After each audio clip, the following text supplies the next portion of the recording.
आज जो प्रेस वार्ता आयोजित की गई है किस संबंध में की गई है? देखिए, ये हाथरस के मान सम्मान के लिए प्रेस वार्ता रखी गई है, क्योंकि सभी पार्टियों ने हाथरस के लोगों का अपमान किया है। एक तरीके से माना जाए तो उन्होंने ये साबित किया है कि हाथरस में प्रत्याशी नहीं है। 18 लाख की आबादी में हाथरस लोकसभा में एक भी एससी प्रत्याशी इनको पसंद नहीं आया, क्योंकि इसमें खरीद फरोख्त चला है। सभी पार्टियों ने खरीद फरोख्त करके प्रत्याशी सौंपे हैं और काफ़ी अरसे से ये दर्द हम महसूस कर रहे थे। इसी वजह से हमने ये प्रेस वार्ता रखी और हमने लोकल के प्रत्याशी के लिए कि हमने समाज से मिलकर एक लोकल का प्रत्याशी उतारा है। गरीब है, ईमानदार है, समाज के हित में, समाज के साथ हमेशा लोकल में मौजूद रहेगा, इसलिए ये प्रेस वार्ता। अच्छा, चुनावी मुद्दे क्या रहेंगे जो आप जनता के बीच जाएंगे? देखिए, सबसे बड़ा मुद्दा तो यही है कि बाहरी कोई भी प्रत्याशी होता है तो आप उसके पीछे घूमते रहिए, कुछ भी हित नहीं हो पाता है। और सबसे बड़ा मुद्दा इसी के साथ ये है कि ये लोकल का है, लोगों के 24 घंटे सेवा में रहेगा, कोई करोड़ों रुपए खर्च करके आपके बीच में नहीं है, जिससे कि ये पहले अपनी जेब भरे, अपना कमीशन सेट करे और उसके साथ जो क्षेत्रीय मुद्दे होने चाहिए कि अभी किसी को थाने की जरूरत पड़ जाए, तहसील की जरूरत पड़ जाए, डीएम के सामने जरूरत पड़ जाए, रोड की जरूरत बन जाए, गली की जरूरत पड़ जाए, नाली की जरूरत पड़ जाए। जैसे कि हाथरस में बेरोजगारी छा चुकी है, यहाँ पर सारी फैक्ट्री, कंपनी, औद्योगिक क्षेत्र बाहर चले गए। तो हमारा प्रथम मुद्दा ये रहेगा, अगर ये जीत जाते हैं तो हाथरस को औद्योगिक क्षेत्र बनाने के लिए हम बाहर से कंपनियों को बुलाएंगे, जिससे कि बाहर यहाँ का युवा बाहर नौकरी करने न जाए। दूसरा मुद्दा रहेगा ट्रेनिंग स्टेडियम का। बड़े बड़े शहरों में बड़ी बड़ी सुविधाएं, लेकिन हाथरस में ऐसा ट्रेनिंग स्टेडियम नहीं है जिससे कि यहाँ के बच्चे रैकेट, बॉक्सिंग, कबड्डी, इन प्रकार के तमाम प्रकार के खेल या फिर फौज में सेना में भर्ती होने के लिए तैयारी कर सके, उस स्टेडियम की मांग। नंबर 3, स्वास्थ्य सुविधाएं एक तरीके से रेफर बन के रह गई हैं। जब एक सांसद विकल्प के तौर पे होगा और सक्रिय होगा, लोकल का होगा, तो वो लड़के यहाँ पे इलाज कराएगा और ये मनमानी नहीं चलेगी।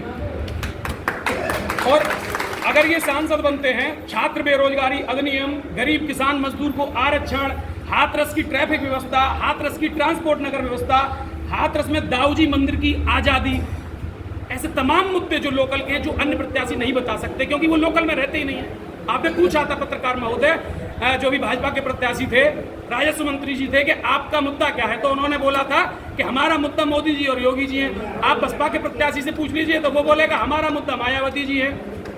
भाई, सर्व समाज और हाथरस को अब की बार बटने नहीं देंगे।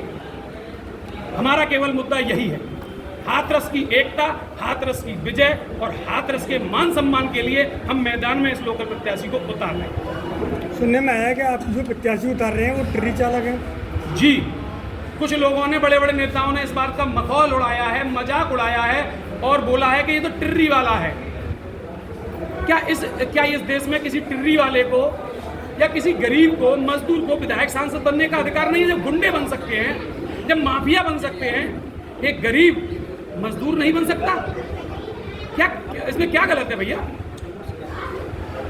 आपने प्रत्याशी उतारा है, क्या उनका फर्क पड़ा है उन लोगों पे, बड़ी बड़ी पार्टियों पे? जी बिल्कुल, हाथरस में 18 लाख की आबादी है। अगर हम जातिगत समीकरण पे भी बात करें तो हमारे यहाँ 5000 टिर्री चालक हैं। वैसे तो पूरा हाथरस हमारा एक हो चुका है, लेकिन मैं सीधे सीधे जनता को संदेश देना चाहता हूं आप लोगों के माध्यम से कि 5000 पूरे जनपद में टिर्री चालक हैं। उसके बाद यह प्रत्याशी माहौर समाज से आता है और मैं स्वयं ब्राह्मण हूं। 3.5 लाख ब्राह्मण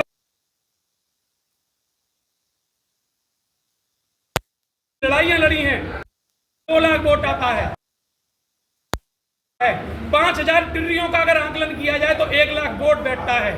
हम सीधे सीधे फाइट में हैं, हम सीधे सीधे जीत के ओर हैं। और सबसे बेहतरीन बात है,